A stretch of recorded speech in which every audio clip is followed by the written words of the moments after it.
Hello and welcome to the first episode of Seoulful Sips. I'm Julie. And I'm Alyssa. And this is a free-flow conversation. Alyssa and I were chatting over a cup of coffee and decided that the conversation was too good not to record. So this episode is going to feel a little bit more impromptu compared to our future episodes. So we hope you sit back, relax, and enjoy one of our first takes at Seoulful Sips with Julie and Alyssa.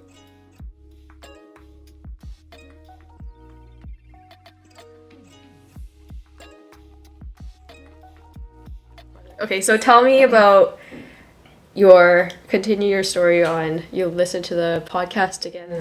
So I re-listened to our podcast, or our pilot podcast. Yeah. And I just had so many thoughts in my head. And also, so this past weekend I messaged you, and I was feeling like really anxious. Yeah. And I was feeling like super existential. And then we were talking about, surprise, surprise, our MBTI yesterday, and went to like a really deep kind of analysis of each of our MBTIs again, and then added on the analysis of like our turbulent versus assertive. Yeah. So I went down a deep rabbit hole of that as well.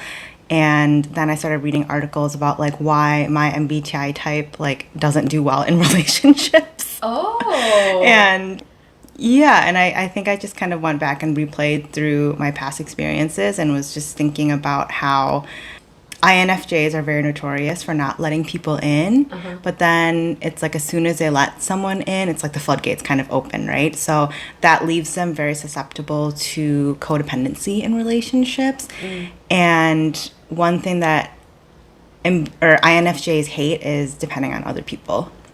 Another one of those, Yeah. like, what is it called? Yeah, those opposite things. Ironies. Yeah.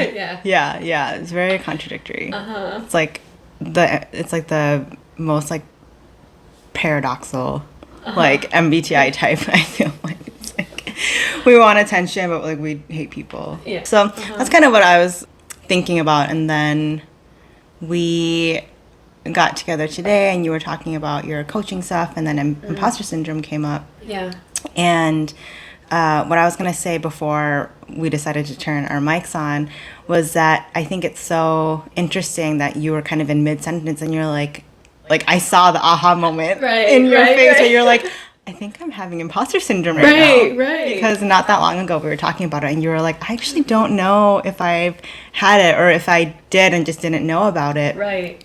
But I could like see the cogs like turning like in your head as you were like rationalizing your way through it. So that was a really neat process for me to see as I try to watch you rationalize your way through what you're experiencing, because I do that very internally because I'm so much of an internal processor. That's true. But is it safe to assume that you can be an external processor? I think it's completely possible. Okay. I know with the MBTIs, there's like external feeling or extroverted feeling, introverted feeling, external sensing, introverted sensing. Like there's all these introverted and extroverted parts of you, even if your main MBTI starts with like an E or I, depending on whether you're an N, P, NJ, or like a SJ or FJ. It all kind of has these nuances from like the last three letters. And I forget whether I'm a process like either sensing or intuition is extroverted or introverted, but I do think that I am the type that has to talk through things or have someone to talk to and to share in order for me to like get to your like the aha moments that you typically get to in your mind by yourself. Yeah. So I'm not very good at self-therapizing. The therapizing, the nonstop therapizing. Yeah, what I thought was so interesting is because, like, I think as you were going through that process, you continued to verbalize, like, the data that you had as well. So, like, in my mind, I'm like, you're literally providing yourself the data that disproves your theory, that you are not qualified. I love it. Like as I'm sitting here, like I just feel like it's the yin and the yang. Like as you externally process it, like I like internally consume it, and like Yeah, that's true. You are like this data processing center. And then the insights come out. But then to you the inputs are just so clear, and then the outputs are also so clear. The inputs are the outputs for you. Like you're just like it's right there in front of you, Julie. And I'm like, oh wait, in like 5 minutes I'm like, oh, I think I got it. Yeah. But like I wouldn't be able to do that for myself. Oh, so interesting. Like I can very easily identify it in other people. But like if it was like my own thing and I'm going through like my own processing of my own imposter syndrome, then like I let the imposter syndrome kind of take over. Wow. Yeah. Wow. But I think, is that not kind of common across the board? Like we're always a little bit more self-critical of ourselves, are we not? I just broke eye contact with you, but maybe I want to give an honest answer. I would have an immediate answer, but I would also want to think about it before that's the introverted part of me. You know what I think is that it's hard for us to be objective with ourselves. So that's why the subjectivity of us and our outlook on ourselves make it really hard for us to be just simply uplifting to ourselves. Like we kind of have to evaluate everything, and then depending on the type of person we are, we might lead to more negative things than positive things. But when we look at others, it is a lot easier to see others in a more positive light. Well, obviously also person dependent. But yeah, all to say, yes, I think we are harder on ourselves. Yes.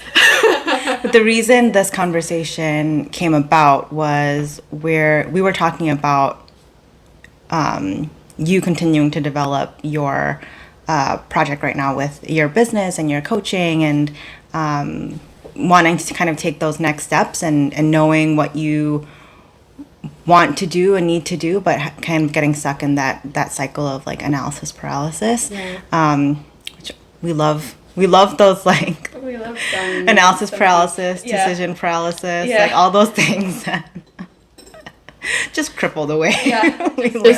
Just take me into the whirlwind of just doing things over the top and not actually doing things in the real world. Not that I like wish that upon you or like anyone, but I love psychoanalyzing when that happens, and like why we react the way that we do, and why those emotions, like what even elicits those emotions in the first place.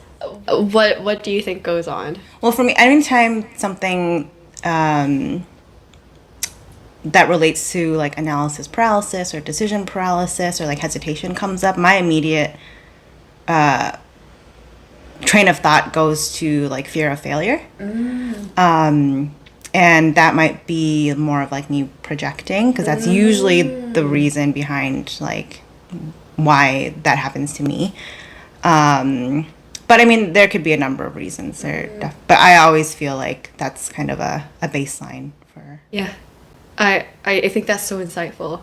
Really? Yeah. Thank you. Yeah, I was a blank sheet in my mind, so that's why I asked you the question, because I know you've probably thought of this more than I did. But yeah, that makes a lot of sense, because, for example, if I were to talk about the coaching and my analysis paralysis, like I shared with you, was on what kind of training course I should be taking to level up or my coaching qualification, or really just find the more joys in learning more about people and how to coach better. And I think the field of failure isn't always like, oh, okay, I'm just gonna like make a huge flop in my life type of huge failure, but it's a failure of I didn't efficiently or most optimally allocate my time and my money and my energy into this whole session. Like, what if I could be using so much of a better use of time in that same level of like resources that I'm taking up in my life? So I do have a fear of, like that time, resource, whatever, could be a lot less worthwhile if I made a decision that's a little bit too hasty. That, you bring up something that I was thinking about yesterday, because I think I saw it actually happened to be like a TikTok of a guy that does career coaching. Oh. And he was like taking a call, and it was basically like an AMA session, and there was this female that called in, and she was just like in tears, and she was so emotional, talking about her job and feeling unfulfilled, and I think she was on the corporate track, and she was like, there is hard work, but it's not that I can't do it. But she was like, I just feel so unfulfilled, and I want to do the things that I love. Like, I love gardening and I love landscaping, but I'm making double the salary I was X amount of years ago. And he was like trying to get to the bottom of where her emotion was coming from.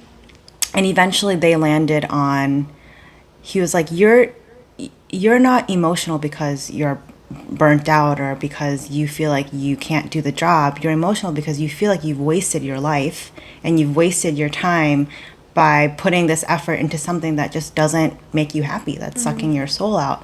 And bringing that back to the point that you just made about like more of the fear of not optimizing on the time. I think that's also like a very valid fear that a lot of people have, because like you said, failure doesn't always mean it's like this theatrical, like falling flat on your face and it's this black and white thing. It's a lot of the times failure, I feel like, does feel like it's like, oh, well, I put all my time and effort into this and I don't have anything to show for it. Right. And I don't know. I think a lot of that is a result of the environment that we grew up in. I think a lot of that is a result of, we're literally taught since we're like kindergartners that, accolades are what equal success. So that's all we chase our entire lives, right? Sure. So if I'm going to put in 12 plus years of school, however many plus years of corporate, and I don't have a line on my resume or a credential on my LinkedIn or a number in my bank account, then all of that was for nothing. Right.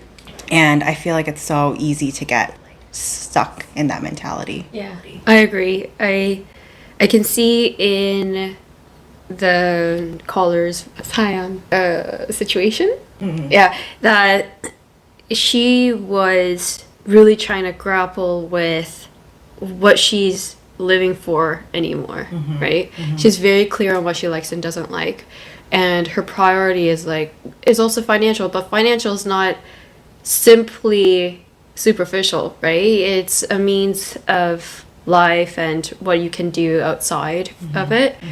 And I wonder if she wasn't able to explore her hobby of gardening as much as she wanted to, for example. Like, what I'm trying to say is in practicality, yeah, you may have to work that corporate life. You may not find that you're going to be able to have a happier lifestyle with just gardening. I'm just saying just gardening because she would have had to have a lot of startup and costs and time before she can make a healthy income that is close to par to where she's at corporate today. But she could also try to find a balance with a corporate and gardening if she could. And honestly, I don't know where I'm going with this, but I feel like if she looks back in her life, I feel like she doesn't really have many of those fond memories of exploring what she really loves to do. She kind of looks back at it as, I didn't really get to do what I wanted to do, and I've just ran and ran and ran, and I feel so empty now. I think I resonated with the caller in the sense where she and the coach actually calls this out, or rather than calling it out, he kind of worked through her emotions with her, which I thought was so respectable, and I really liked his style, because at first glance he kind of looked like one of those career coaches or life coaches that would kind of be like rah, like pull your bootstraps up and just grind and get it done or whatever. But he was super empathetic toward her without being like patronizing, and I thought that was really commendable. But when she mentioned the financial aspect, he was like, well, now there's also this aspect of guilt because we are so conditioned to chase, financial stability. And whether or not we want to admit it or not, it's like that is a really high priority in most of our lives. Like, I know money isn't everything, but to have that, at least that stability, it's a really big thing for a lot of people, for most people, I would say.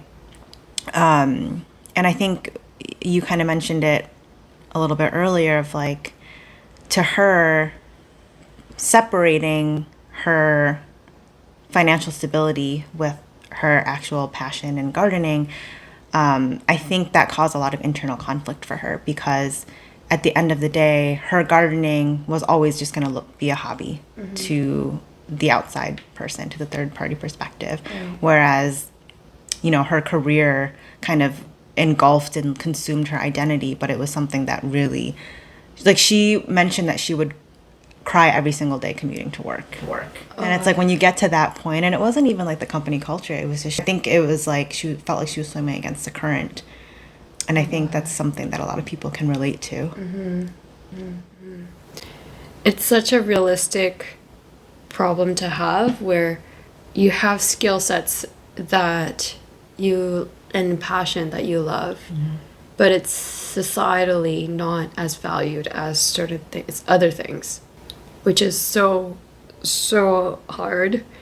Like that whole theme, the whole starving artist. And I wonder how people do it, because in my mind, what I could theorize and suggest would be, okay, what about art do you like? What about gardening do you like? Do you like the organization of it, or do you like the more being outside part of it? Do you like the creation of it? Do you like the senses of smelling, the flowers of it? Like, what, or do you like the satisfaction of bringing someone's vision to life? Like, what about it? Because not every gardener will enjoy gardening for the exact same reasons, right? We're all geared differently.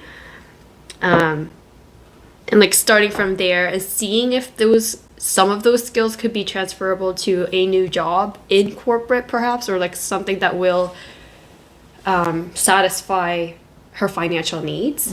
But like, how practical is that? Is like, that would be one approach that I could just think off the top of my head. But I'm sure a lot of people who've gone this track have tried, or have been asked, and it's just so hard to implement. Like, how do we make this happen? And is everybody then who is a creative going to continue not being, at par valued in the society, versus some of the, what we call like some of the harder skills? It pains me to see. It's like, I feel I'm fortunate that I'm not somebody that's like very creative, but I mean, never say never, but I'm not the most artsy person. But if I were to be, I would just think it's so simply unfair that I was just born with a creative mind, with a creative passion. It's just because I can't change that. Yeah. And the world just does not cater as well to those people, unless you really kind of sell your soul to pursue it, and maybe you'll have a 1 in a million chance that it'll work out. But it's kind of a conundrum, right? Because it's like, how do you can't really solution for that. It's like it sucks to look at a person's situation and just tell them like, you're gonna have to try to find a compromise somewhere. Like, there's no way around it. Because even like what you mentioned earlier, which I think from a coaching perspective is so valuable, just trying to start to dissect and extract what are the things that they value, and try to transfer that into something that might be more aligned with what motivates them, which I think is a great thing. But at the end of the day, it almost is like you're kind of putting a Band-Aid on their wound, right? And just trying to stop the bleeding. But ultimately, it's like their heart is always going to be somewhere else. And I think I can empathize so much with that situation, is because like, I grew up in a very artistic and musical family.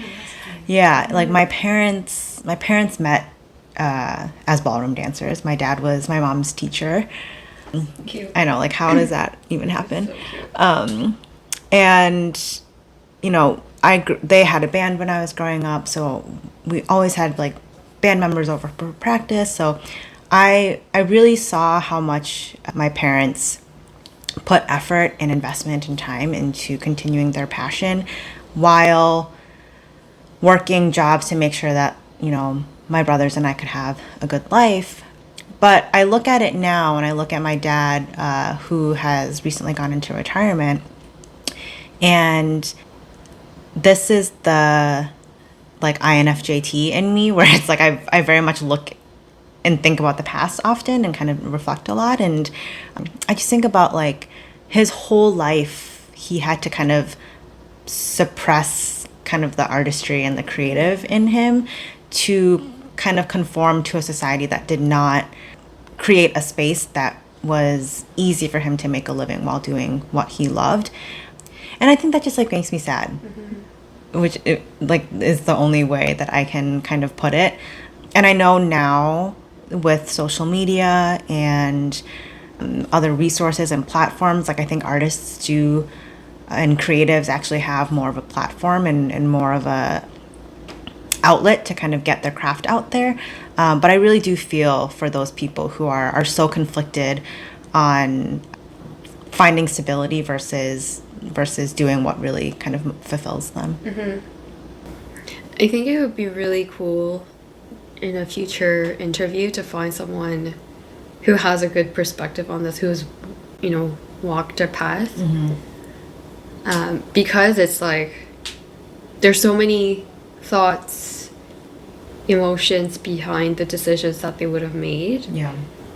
And a lot of things that are conflicting, a lot of different, to your point, like sacrifices that you would have had to make in choosing the path that you chose. And to know that perhaps I just based off of me not knowing, like you might not be living ever an optimal life. Right. Compared to somebody that does have the skills and passion in what society tends to value. Yeah, man. We talk about a lot of self-development and trying to have a great outlook on life while being able to just embrace ourselves. And all of that's great, and I obviously genuinely love it. But it also, in a way, although it's practical in a way, it's idealistic in a lot of ways, where it's like you can't, in this harsh reality, it's hard to just think of, it's almost the luxury to think of, okay, what's best for me? Do I really love what I do? Can I revisit, look back and reflect, who am I? Who are other people? Where do I fit in this society? What should I do? Like, all of that stuff is a first world problem. Right? It is, Yeah. And what I think a lot about too is it's not a new concept. The whole concept of like the grass is always greener. Sometimes I wonder when I look at my parents, or even when I think about myself and the creative passions that I have, once that turns into a job, like would I still have that same passion for it? Like would that still feel like an outlet? Like once you start monetizing on your passion, like what, like how does that change your perspective? Right. That's always interested me as well, because it's like I feel like a lot of the times when people have these internal conflicts, like that seems like the solution, but unless you've actually experienced it, it could look a lot different. Which is actually what we're doing right now. Ironically. Right? Like this whole casual us having a chat, friendshiping and bonding is becoming our source of, you know, potential hopeful monetization and routine and business. Like it's just so convenient that when we do talk to each other, I mean, you just came over to pick up the camera and then we just like flop out the mic and now we're having a whole session. It's just so convenient that we don't need to focus too much and have this very hardcore type of mentality towards it, because at least so far, knock on wood, but like the conversations are really flowing easily between us, so it just doesn't feel like, oh, okay, it's work, it's something that's stressful. But who knows, after 2-3 years, after like 300-400 episodes, hopefully, is where we'll start to feel like, oh, maybe we really we're done talking about this, like we've overexhausted, or we find that we're continuing to reiterate some things that we've already talked about. Although I'm hoping that by that episode I'll have a little bit different perspective and have matured and grown through it. But it's kind of interesting to think about that. The other thought that I also had, sorry if you had something to say, but I'm just interrupting myself. No. Okay. Dance. I'm sure you have considered it, as you've shared with me. Could you share what thoughts you had behind putting it in as a career? Oh gosh. So I think for me, when I was younger, I obviously grew up seeing my parents dance.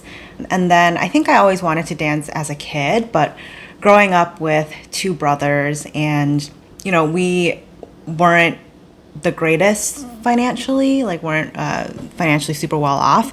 So the activity that I was put into was ended up being Taekwondo with my brothers and my dad. So the ballet dream kind of got flipped upside down.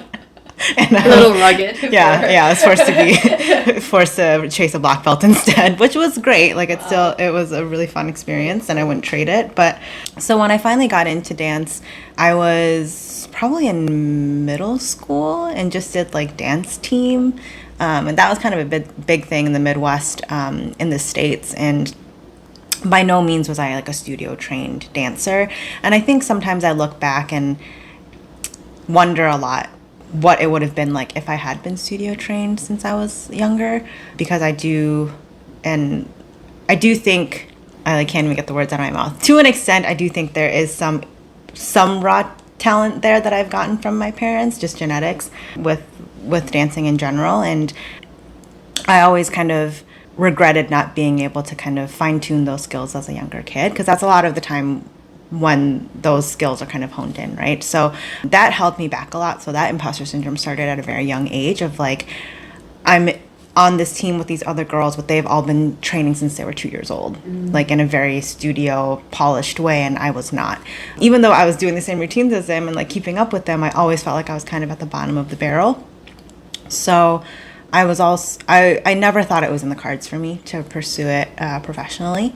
But it was always in the back of my mind, right? I never lost interest for it. I always kind of tried to find little clubs and things like that to continue it throughout college. And I kind of hung out my dancing shoes for a while until I was going through a really shitty breakup.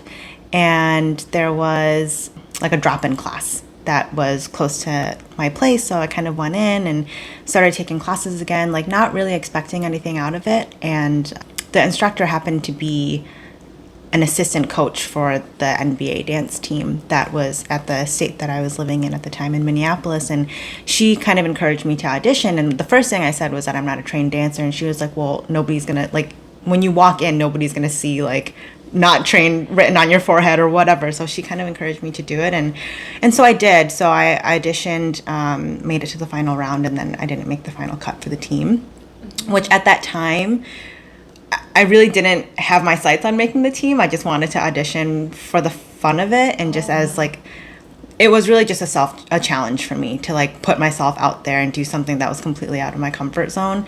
And it ended up being a really fun experience. And I ended up going back to audition another year, and kind of same thing, made it to the final round but didn't make the cut for the team, which ultimately it was not my kind of BL end goal anyways. Some of those girls that were trying out, they had dreamed about it since they were 5 years old. So it was okay for me, but I was really proud of myself for going through that, because if I were to ask my 19-year-old self, would you ever consider trying out for a pro team? I'd be like, hell no. But yeah, that's been my journey. And then I still go back to dance a lot as a stress reliever and as kind of an outlet. And I wouldn't say my love for dance has ever dwindled, but did I ever see it as a career choice? Unfortunately not. Did I dream about it? Absolutely. Yeah. Wow. And I think that also speaks to your story, also speaks to the importance of meeting the right mentors. Yeah. And having people give you that gentle push and really firmly believe in you. And obviously, it is then up to you to whether you're or not you're going to take that. And it was so brave of you to just say, you know what, I'll try it and see what happens. I'm quite surprised that you weren't like actually looking to get in. Like that wasn't your end goal of it. Obviously, it would have been nice, but I feel like had it been me, I would have gotten it all in my head that I have a shot, and like I'm just gonna like I would have fantasized about what that whole lifestyle would have been like, and gotten very married to that you know, unicorn life of like that shiny life of being an MBA dancer. Sure. Yeah. So that was more, I think that's more of like of me protecting myself more than me not wanting it. It's more of a defense mechanism than anything else. And this is with any kind of endeavor that I have.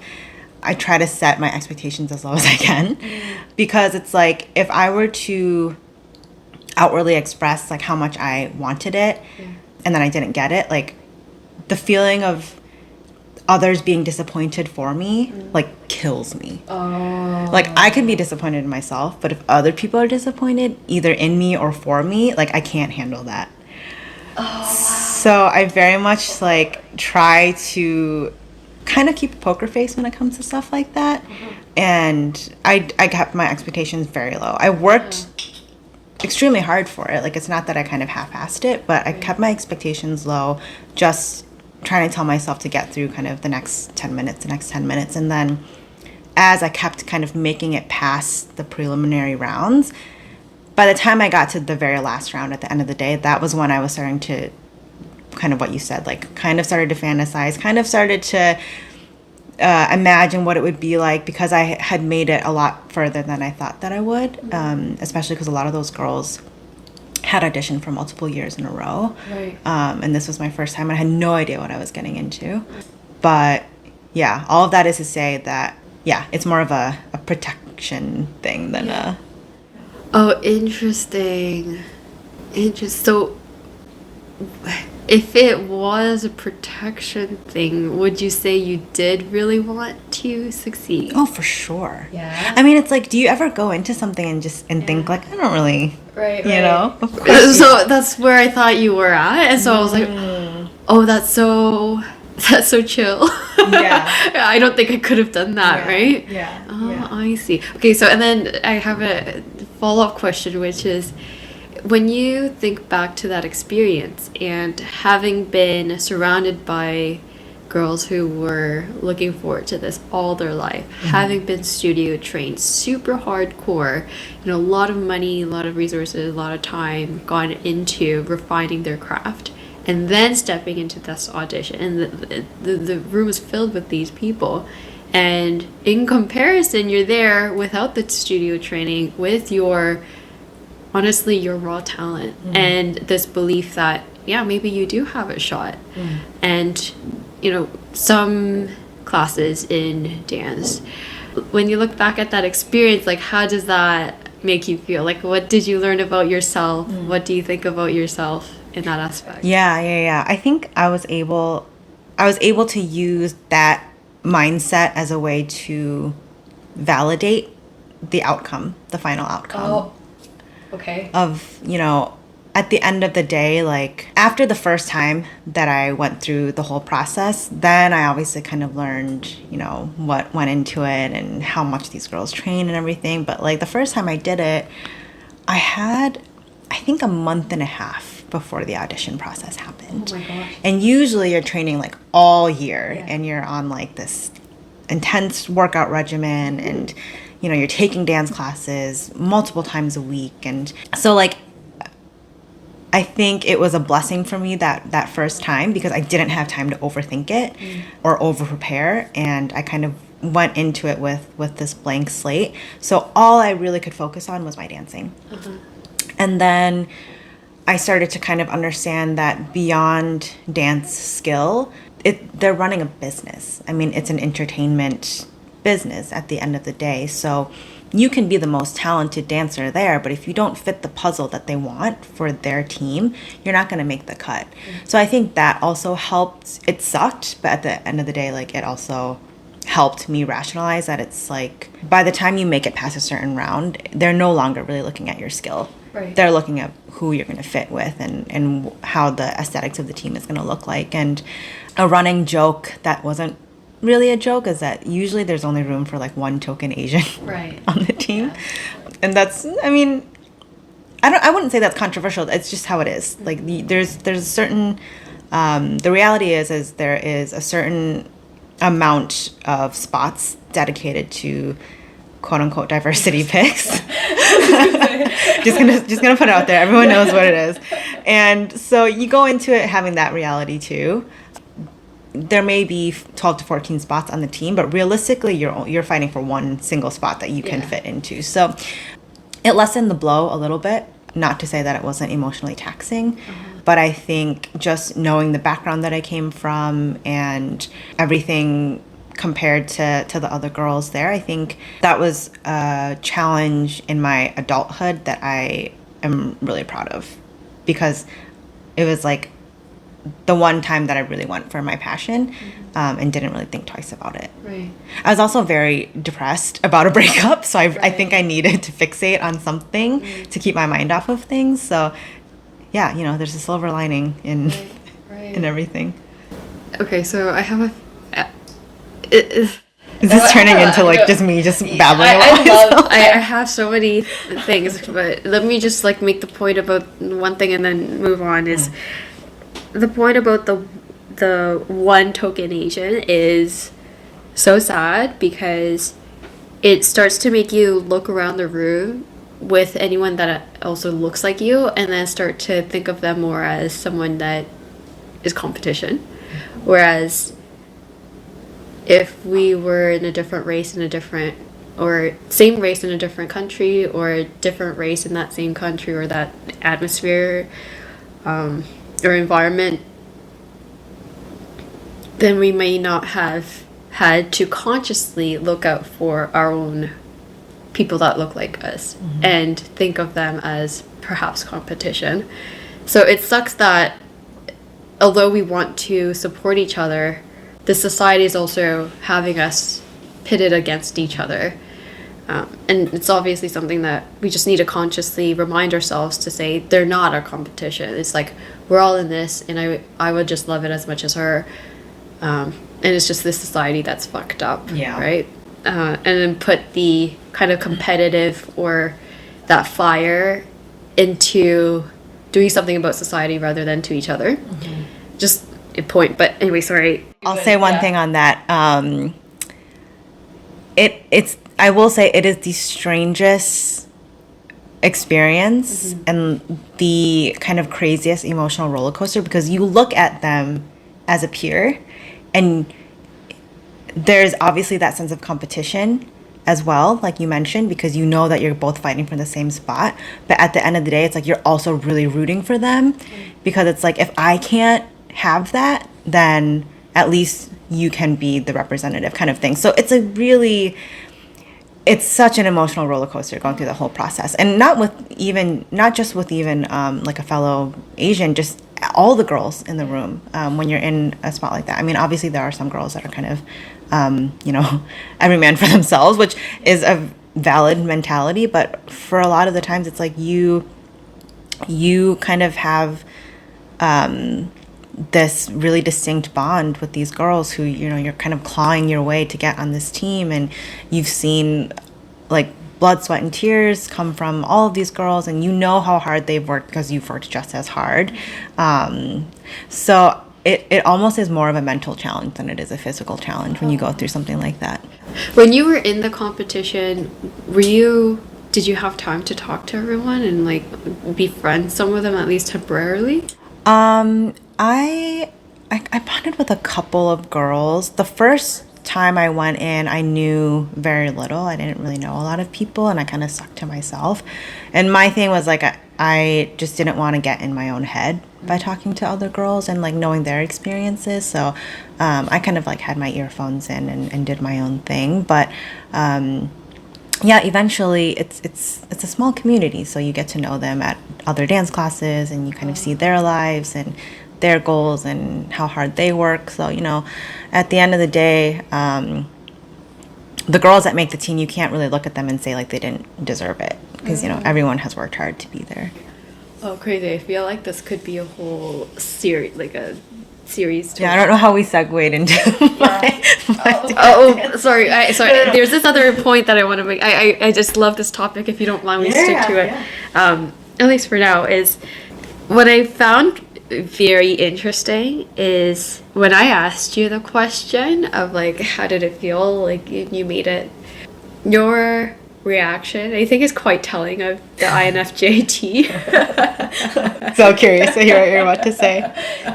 Is your focus was on why you didn't make the finals, and the fact that it's all justified based off of your, let's say, lack thereof experience in comparison, and how society or that business is set up to then explain for the result of what it was. And you're like, where are you going with this? That's the only way. But for me, I would have, if I were to look at the same scenario, I would have just been like, look, I had no training. I was just like born with raw talent, and here I was in like the sea of girls that have like worked their asses off. I've probably, you know, some of those same girls may have had to drop, but I'm still here alive in semifinal, and I feel really great about it. Like for me, I would have seen that as an ISFJA, I guess, as a win. As like a true win, just to be like, I did so well, rather than like, and any other thought about me being less qualified, or how that business is structured so that it's, you know, it's just objectively speaking, you've got to see the fit in all of that. That would have just not been a consideration I would have had. Sure. So like, it makes me think of a lot of things, right? Where it's like, okay, I could see how you probably totally understand the both sides, but I just found it interesting that you lean to one versus the other. Not that there's only two sides. And then for me, it also helped me realize like there's a lot of things in retrospect that I haven't fully understood the sophistication or complexity of how things are. So that I've obviously tainted my own perspective on my past, or even my outlook on my future. That's what was on my mind. Yeah. Well, I think there, at the risk of sounding so cheesy, there's a lot of layers to it, right? So it's not that I didn't go through those emotions. Like there are moments where I was extremely devastated, and then there are moments where I was extremely proud of myself, and there are moments, so it is kind of this roller coaster of emotions. But I think I have kind of consciously tried to go, I think what I'm trying to say is I tried really hard to consciously not go down the route of I deserve that spot more than that girl, or I deserve that spot more than those girls, because I just didn't want to look at it through the lens that of like I was entitled to that spot. And I think that's where I rationalized like the length of time and the lack of experience and just my different perspective compared to the other girls, and using that as a way to rationalize like, you know, how far I got or how far I didn't end up getting. Right. And in part I understand, and then another part you could also see it as a win and be proud of yourself, right? Without feeling like you were entitled to get the final win. You know, that reminds me of, I've told you about this career coach that I worked with at a past company, Coach Carey. And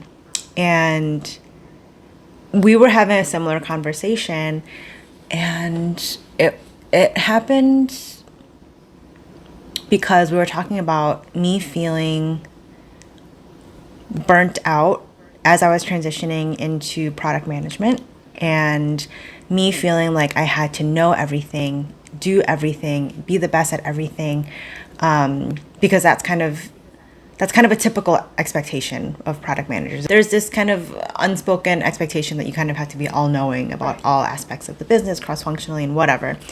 And she was basically kind of telling me how unrealistic it was and how that was counterproductive. And I mentioned I'm very much an analogy person, and I was like, if I was on a ship that had a bunch of holes in it and I was the one holding the duct tape that could patch those holes and keep this ship from sinking, I would feel like such an asshole if I walked off of that ship with the duct tape in my hand.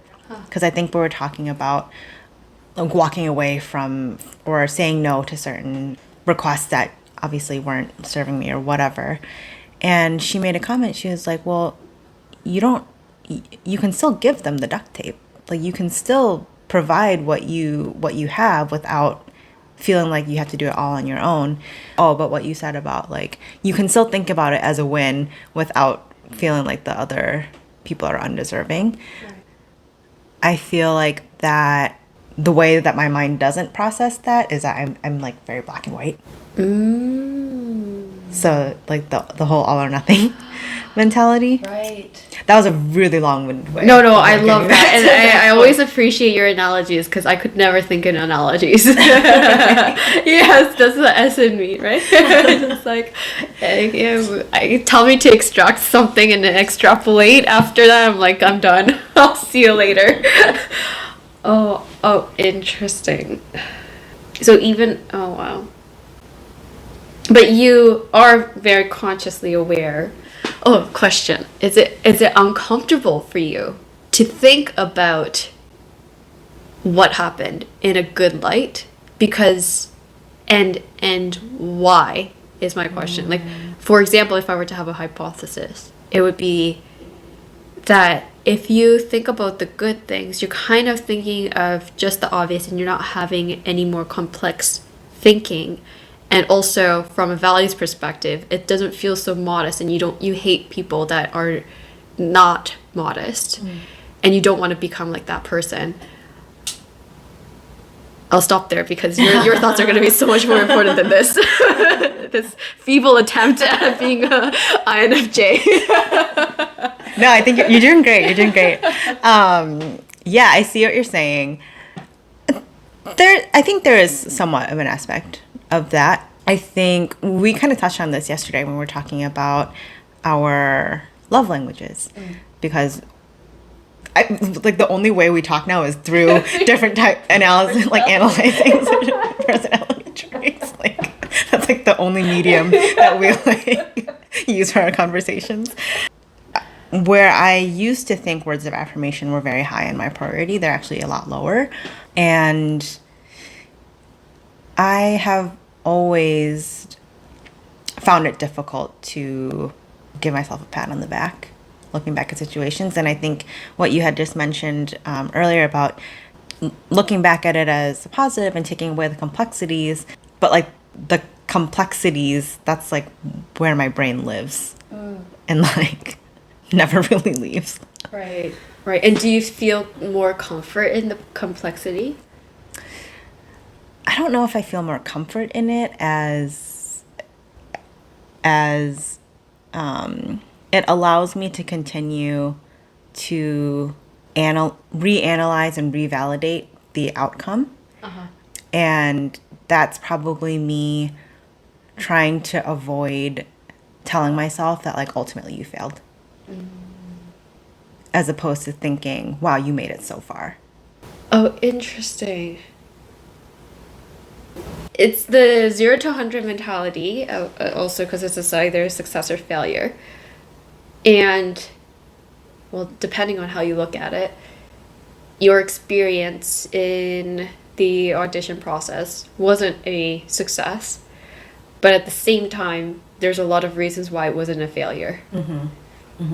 I think where I still struggle to understand is how come the benchmark for what success would have been in that situation is making the final rounds.